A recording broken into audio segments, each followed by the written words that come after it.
Cuando repasamos nuestra historia, descubrimos que los restos mortales de nuestros antepasados más célebres pueden yacer en tumbas conocidas, otros se sospecha dónde pueden estar, pero no se conoce fielmente o existe controversia sobre su paradero, y un tercer grupo se sabe que lamentablemente sus restos se han perdido para siempre. De los tres grupos, la antropología forense puede acudir en ayuda de la identificación de los restos del segundo grupo, es decir, de aquellos que se conoce, supone o sospecha dónde están, pero falta su comprobación. Esta labor, que se apoya, además de en la antropología forense, en la documentación histórica que exista acerca de los acontecimientos seguidos tras el fallecimiento del personaje propuesto, además, y dependiendo del caso, nos apoyaremos en los estudios y técnicas arqueológicas, especialistas en genética, en estudio de monedas, de los tejidos, etc. Dependiendo de cada caso, se consultarán a los especialistas apropiados. Igualmente, necesitaremos de técnicas que van desde el radar a escáneres, cámaras endoscópicas, estudios radiográficos, reconstrucción 3D, etc. Uno de los casos investigados por un equipo multidisciplinar de la Escuela de Medicina Legal de la Universidad Complutense de Madrid es el de Francisco de Quevedo y Villegas, del que existían versiones y creencias contradictorias acerca de su paradero y que vamos a comentar. El Ayuntamiento de Villanueva de los Infantes se pone en contacto con el equipo de investigación de la Escuela de Medicina Legal de Madrid. Se le informa que existe una sospecha fundamentada de que los restos de Francisco de Quevedo, que oficialmente se encuentran en la ermita de la Capilla del Calvario, en Villanueva de los Infantes, no se corresponden a dicho autor, que existe un error en su identificación. El equipo de investigación se traslada a Villanueva de los Infantes y estudia la documentación y acontecimientos que sucedieron tras la muerte de Quevedo. Como resultado de la investigación histórica, se deducen los siguientes hechos. Quevedo muere en 1645 en Villanueva de los Infantes, en una celda del convento de los frailes dominicos. Se entierra en la iglesia mayor de Villanueva, iglesia de San Andrés, en la capilla de los Bustos.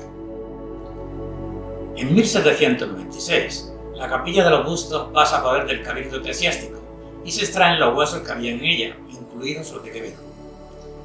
El 1 de junio de 1869 se recibe en el Ayuntamiento de Villanueva de los Infantes un oficio del Ministerio de Fomento en el que se invitaba al alcalde a que se cercionara si existían en Infantes los restos de Quevedo y en caso afirmativo se le ordenaba traerlos a Madrid. El alcalde de Villanueva entiende y se persona en la Capilla de los Bustos, habiendo olvidado que los restos de Quevedo se habían extraído 151 años antes y que los que existían en ese momento eran posteriores a la rehabilitación llevada a cabo en el año 1796. Envía los restos del presumible Quevedo basándose en que en uno de los nichos había un féretro con vestiduras de seglar y dan por hecho que se trata de los restos de Quevedo. Cuando fracasa el panteón de hombres ilustres, se devuelven los restos nuevamente a Villanueva de los Infantes y se depositan en el ayuntamiento. Allí permanecen hasta 1920, año en el que se celebra un funeral por sus restos y dan sepultura en la capilla del Calvario de Villanueva de los Infantes, al lado del altar mayor. Estos no podían ser sus restos, dado que, como hemos señalado, habían sido extraídos en el año 1796. ¿Dónde se encontraban entonces los restos de Quevedo? Para ello, debemos revisar la documentación de lo ocurrido con los restos óseos que se extrajeron de la Capilla de los Bustos, proporcionada por don Vicente López Carricajo, funcionario del Ayuntamiento de Villanueva de los Infantes. En 1648, en la iglesia de San Andrés, donde se había inhumado a Quevedo, se construye la sala capitular de la iglesia y un oratorio que hay debajo de la misma dedicado a Santo Tomás de Villanueva. En 1796 se extraen los restos de la Capilla de los Bustos.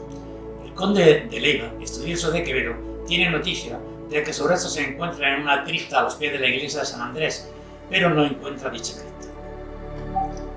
En 1958, don Vicente López Carricajo encuentra copia del acta de reuniones del Cabildo en la que se dice que debajo de la sala capitular debe haber una cripta dedicada a Santo Tomás de Villanueva. Se pica el suelo de la sala capitular y efectivamente encuentran la cripta, comprobando que a unos 2 metros de donde se ha picado existe otro hueco tapado por donde han arrojado un montón de tierra y huesos. También comprueban que en el habitáculo existe una escalera de piedra que accede directamente a una de las alacenas que hay en la sala capitular. Abren a través de la alacena y comprueban la existencia de una escalera que lleva a la cripta de Santo Tomás. Comprueban que los restos óseos pertenecen a 9 cadáveres.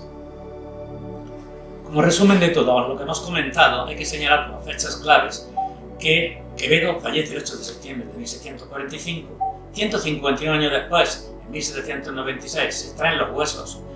El 1 de junio de 1869, es decir, 73 años después, se hace la extracción de la capilla de los bustos de un seglar, que ya corresponden a otros cadáveres. Esto lo sospecha el conde de Leiva, estudioso de Quevedo. Don Vicente López Carricajo, en 1958, encuentra copia del acta de cabildo y descubre la cripta. Por lo tanto, hay indicios sospechosos de que los huesos que hay en la cripta son los de Quevedo. De este hallazgo deducimos: los restos óseos hallados procedían del templo de la capilla de los bustos. No se habían hecho tras otra exhumación en la iglesia. El número de cadáveres coincide con los nichos que existían en la capilla de los bustos. El conde de Leiva ya sospechaba que existía una cripta donde se habían depositado los restos de Quevedo, pero no pudo encontrarla ya que estaba condenado.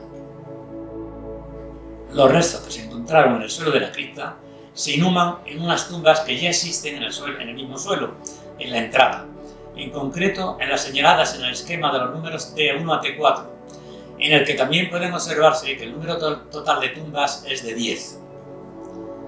Con esta información se procede a abrir las tumbas y se recaban los datos que se conocen de Quevedo: varón, talla media, 160 centímetros en su época, edad 65 años, desdentado, alteraciones en el miembro inferior que le hacían cojear. Se hace un proyecto con localización de las tumbas, extracción, cribado de la tierra y limpieza de los huesos depositados en la cripta de Santo Tomás, estudio antropológico forense de los restos óseos extraídos, separación de los restos que se corresponden con el perfil de Francisco de Quevedo y Villegas. Se hace estudio antropológico, morfológico, patológico y radiológico de los restos que se estudian, los resultados y discusión y unas conclusiones. Las conclusiones a las que se llega es que se procedió a abrir las tumbas y aparecieron un resto mínimo de 167 personas y algunos restos animales.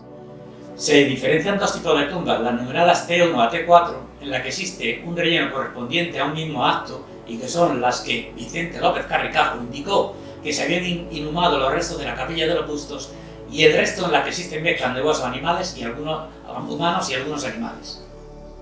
Se realiza un estudio antropológico forense de todos los huesos, separando niños, mujeres, adolescentes, adultos, jóvenes, edad media y viejos. Se selecciona para la búsqueda de Quevedo aquellos restos que corresponden con adultos viejos, varones alrededor de 64 años. En el grupo de varones mayores se encuentran 2 fémuras con clara alteración que debieron provocar una cojera en vida. Se encuentra en las tumbas de la entrada donde estaba el relleno ya indicado. Se seleccionan todos los restos que cumplen con la condición de adultos mayores varones. Se realiza un examen radiológico y de fluorescencia ultravioleta para conocer si se corresponden con la época y edad de Francisco de Quevedo. Estos restos se separan como compatibles con los restos de Quevedo. Se intentan realizar estudios de ADN, pero no se pueden llevar a cabo debido a no existir restos o muestras con las que comparar. Como conclusión final, se establece que los restos encontrados son compatibles con los de Francisco de Quevedo.